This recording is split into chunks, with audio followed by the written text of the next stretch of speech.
কলকাতা। এই শহর যেন ভালোবাসার একটা খোলা ডায়েরি। আমার কাজ ছিল সেই ডায়েরির উষ্ণতম পাতাগুলো খুঁজে বের করা, একটি প্রি ওয়েডিং শ্যুটের মোড়কে। আমরা অপেক্ষা করেছিলাম সেই মুহূর্তটার জন্য যখন তারা অভিনয় ভুলে গিয়ে শুধু নিজেদের মধ্যে ডুবে যাবে। আমার লেন্স শুধু তাদের পোশাক বা পোজ খুঁজছিল না, সে খুঁজছিল তাদের প্রথম স্পর্শের সংকেত, চোখে লেগে থাকা নির্ভরতা, সেই মুহূর্তগুলো খাঁটি যা মন ছুঁয়ে যায়। ফটোগ্রাফি আমার কাছে কেবল ক্লিক করা নয়, এটা আলো আর আবেগের কারিগরি। যখন শ্যাডোটা পারফেক্ট হয় বা তাদের ঠোঁটের কোণে হাসিটা একদম সঠিক মুহূর্তে ধরা দেয়, একজন শিল্পী হিসাবে সেটাই আমার প্রাপ্তি। কলকাতার রাজপথ থেকে গঙ্গা নদীর তীর পর্যন্ত আমরা শুধু ফ্রেম বাঁধিনি, আমরা তাদের ভবিষ্যতের একটা শপথের দলিল তৈরি করেছিলাম।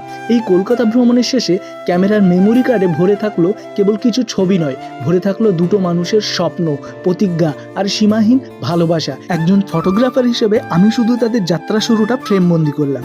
এই সুন্দর গল্পটা আপনার কেমন লাগলো অবশ্যই কমেন্টে জানাবেন।